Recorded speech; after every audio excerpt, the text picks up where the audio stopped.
Yo, my people, what's going on, man? It's your boy Jules. Hope you're all doing well and taking care of yourselves. Now, in this video, we're going to be breaking down Manchester United's game versus Fulham, a full deep dive into Erik ten Hag's tactics. Without wasting no more time, let's get straight into this one.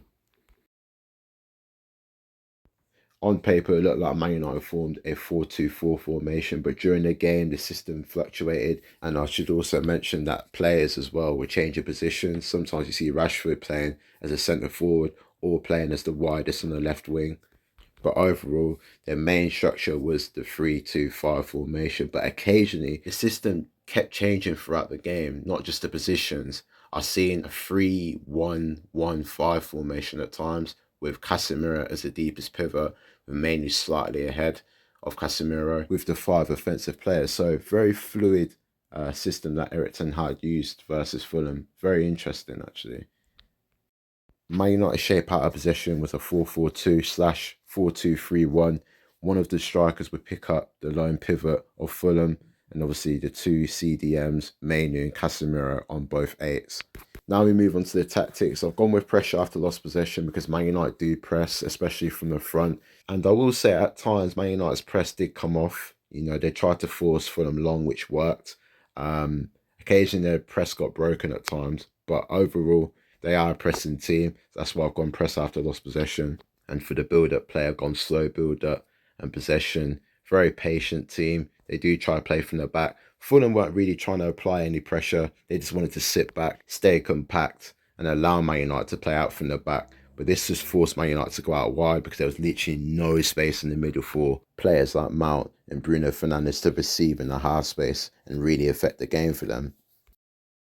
So how does it work in game? For me, I've gone with a lopsided four at the back, but it's actually a three at the back because I've actually positioned Maguire as a centre back, with Martinez as a left centre back, with Mazraoui as a right back. So he's not a right centre back.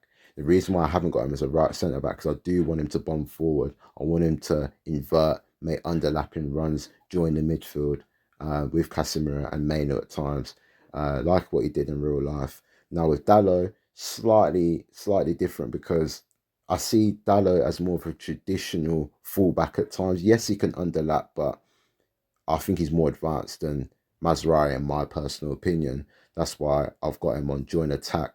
Casemiro, you want him as a CDM because you want him to replicate that lone pivot role that he performed versus Fulham.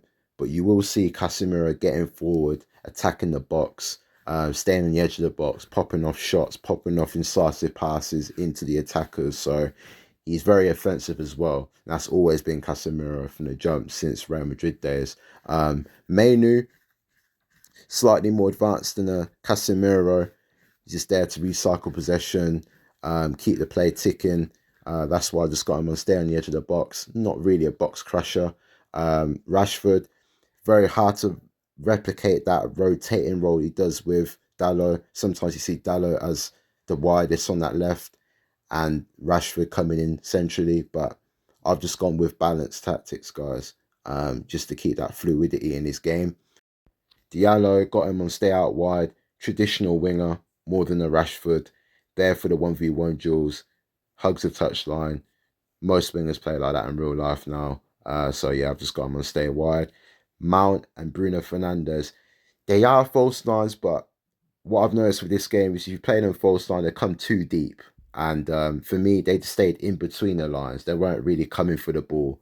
They stayed in between the lines, ready to receive. But occasionally, you will see them drift out wide, making runs in behind. So I've just gone with balance, come back on both of them, and obviously drift wide. And everything else is just simple and plain. Now, that is it, people, for this video. I hope you all enjoyed it. If you like this video, like it, subscribe, do your thing, man.